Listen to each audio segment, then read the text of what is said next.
This document is about a person's last Christmas with their father, the memories they shared with their dogs, and the gift of a new dog before their father's illness. Before we get into the show, I want to give you a content warning. The story on this episode deals with mental illness and suicide. If you or someone you know is in need, the 24-hour crisis hotline number is 988. I just flew across the country to meet someone I have known for 8 hours. And of course, on the ride home, I realized not only have I ruined our tradition of not going to the steakhouse on Christmas Eve, I also forgot to buy my family Christmas presents. That's Al Lutz from Plattsburgh. They told that story live on stage at the Howell Grand Slam at Pickens Hall in Heuvelton in 2017. And on today's episode of the show, Make Every Second Count. From NCPR and the Adirondack Center for Writing, this is the Howell Holiday Special. True stories, no notes, told live on stage in the North Country. I'm Ethan Shanty. When you're a kid, the holidays are a special time. It's not just presents and seeing family, it's also about snowball fights and sledding and snow days. It's truly a magical thing. But for a lot of people, when they get older, it can become a really difficult time. And at this time of the year, I'm always thinking about my dad, so I wanted to share this story with you. We didn't have a lot of dogs growing up, but enough that I can match each one to a distinct part of my life. Tanya, a golden retriever who would always growl at my babysitter's husband, and Katie, a little labradoodle who one time got stuck in the pool and swam all night long. They were the grade school dogs. In high school, we had Doofy. He was this gigantic black German shepherd who would, without fail, smack his head on the underside of the kitchen table every time he stood up. I think Doofy was my dad's favorite. And then when I was getting into the end of high school and into college, we had Reno. She was a golden lab who was just about the sweetest dog I think that I've ever met. Well, after Reno had to be put down, my dad was kind of done with dogs for a long, long time. I think he just didn't have it in him anymore to lose the things that he cared about. By his mid-60s, he'd lost most of his friends and family, and he'd become one of those people that was reading the obit section of the paper every day. Eventually, though, he did start talking about getting a new dog. He'd call me on the phone and say, "Hey, get on your computer and see if anyone around here has German Shepherds." And occasionally I would find one, but he'd always come up with a reason not to do it. Well, at the end of 2018, my dad had been going to the hospital a lot. First, he was having problems with his eyes. Then he had some stomach issues. His liver was damaged. It became kind of a long list. And I decided, come hell or high water, I'm getting this guy a dog. It took a while, but I was finally able to track down somebody just a few miles from my parents, actually, who was selling German Shepherd puppies.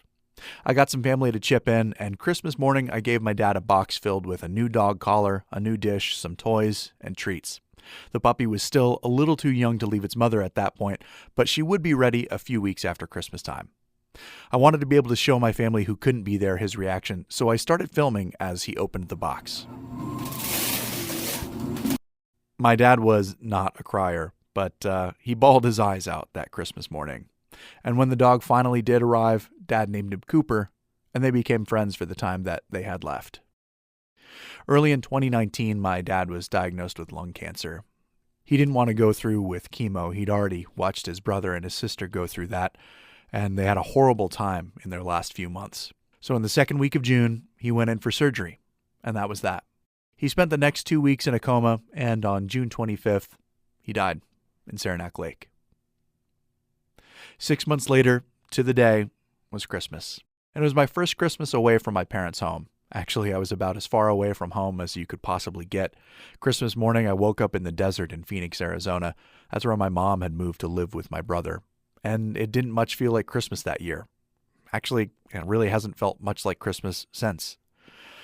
And then I finally understood why the holidays can be so tough for people. I didn't know it, of course, but that was going to be our last Christmas together.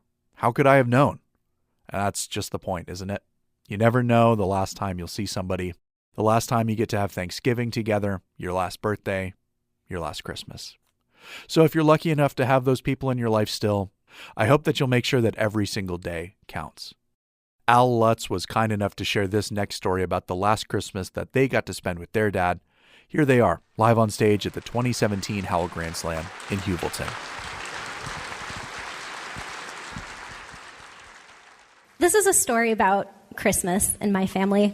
And we don't have a whole lot of holiday traditions. We have 3. One is that we always put out the same neon Kmart tablecloth for birthdays. The second is we always go to my grandma's house in August. And the third is we always go to the same steakhouse on Christmas Eve for dinner. Always the same waiter, Tom. He serves us, usually wearing the same candy cane tie. Very nice guy. My dad always has a few too many scotches. And then we go home. And this is a story about how I kind of ruined one of those traditions. And I think you can figure out which one it is. But in order to talk about this Christmas, I have to rewind a little bit to October of 2012, when I met who I thought was my soulmate. And I didn't expect to meet Charlie. He had kind of crashed this little reunion I was planning with some of my friends from college. And he was the kind of guy who could do math equations in his head, but really couldn't tell you what day of the week it was. Totally my type. So and he was from Montana, and we met totally by happenstance. I was living in Maine that fall, and we kept up a correspondence. We talked through email and Skype, and if any of you have corresponded with someone for a long time over email and Skype, it's really easy to fall in love. And that's because you can kind of present your best self, right? And they can present their best self, and you can edit emails, which is great. A lot less pressure than conversation. But around Thanksgiving, so about a month and a half into our communication, I decided that I wanted to see him again. So I said, hey, I'm going to fly out to Montana to see you. And he said, no. Don't fly to see me in Montana. Let's both go somewhere we've never been before. Let's go to Seattle. And I said, okay. So, always one for an adventure. I booked a flight to Seattle, and the return flight was on Christmas Eve. And I thought, it'll be fine. I'll get home in time. We'll be able to make it to the butcher block. I'll get my salad because I'm a vegetarian, but it doesn't matter. So I made Charlie promise me, I'm like, listen, when we get to Seattle, I better see you in the airport waiting for me. He's like, oh, yeah, of course, I'll be there. So I get to the airport, and he is not waiting for me. And I think to myself, I just flew across the country to meet someone I have known for 8 hours.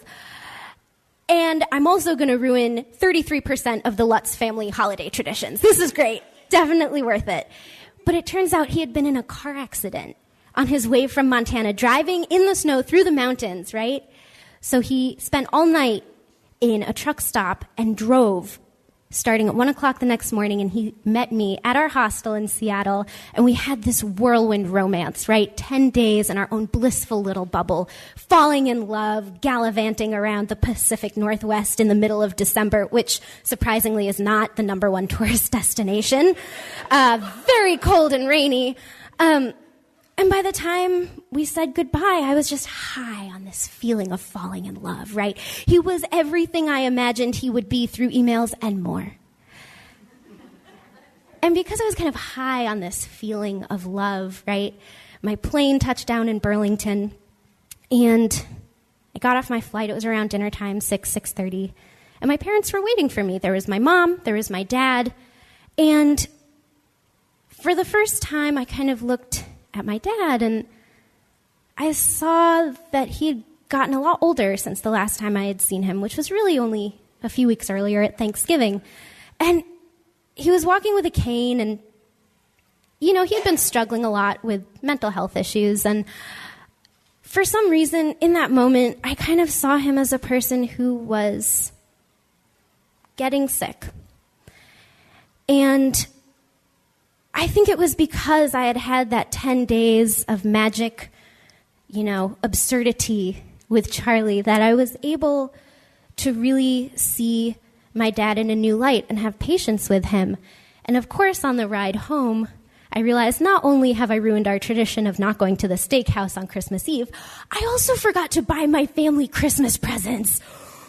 Yeah, this story does not paint me in a very flattering light.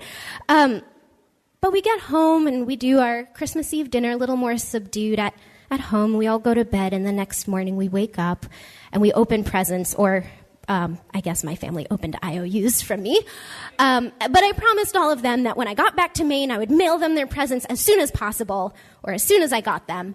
And the last present I opened was from my mom, who's sitting in the back, and it was a little yellow pouch in the shape of a banana, and it was the game Bananagrams.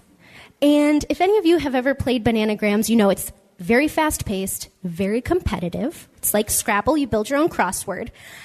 And my dad was never really one for board games unless they involved world domination and lasted for 5 days. But I looked at him and I said, I see you've all played Risk as well. Or Settlers of Catan. But I looked at my dad, who normally I kind of did my best to avoid very different opinions politically, very hard to have a conversation. But I kept thinking about that moment the night before in the airport when he was walking with his cane, and I thought, here's my dad, and I owe it to him to be patient and to have this moment and to play this game. And I guess my Christmas present to him was that I didn't keep score. But I said, you know what, let's help each other. Let's build words together. Let's just have fun. Let's just play a fun game. So we played Bananagrams at my dining room table, and it just felt very sweet, and it was the first time we really connected as people in a long time, in years. And I flew out back to Maine on New Year's Day, gave my dad a hug, said, I love you, told my mom I loved her, and I said, of course, I'll mail my presents as soon as I get back. Well, I was working at a school at the time, and, you know, the school year picked up again, and things got really busy, and I never ended up getting my family Christmas presents because I always figured I would have time. You know, I'll find the perfect present, right? But it turns out I didn't really have time because a few days before Valentine's Day, I got a call from my mom saying that my dad had lost his battle with mental illness and he had taken his life. And I felt an incredible amount of guilt and shame thinking about that tradition, right, that we hadn't had. That was our last Christmas together. The gifts I hadn't bought. But then I remembered, no, we spent time together. And even though from the outside looking in, a little game of Bananagrams doesn't seem like a big deal, right? It's something really small. But those are the moments that the holidays are really about. It's not about presents. In some ways, it's not even really about tradition. It's about spending time with someone and loving them and being patient and forgiving them and connecting. And I guess moving forward, when I think to myself, oh, I'll have time, I always catch that little voice in the back of my head and think, no, you might not have time. Send that card, buy that present, say I love you, book that trip across the country, you know? And never, ever undervalue the time that you're spending with loved ones. Thank you.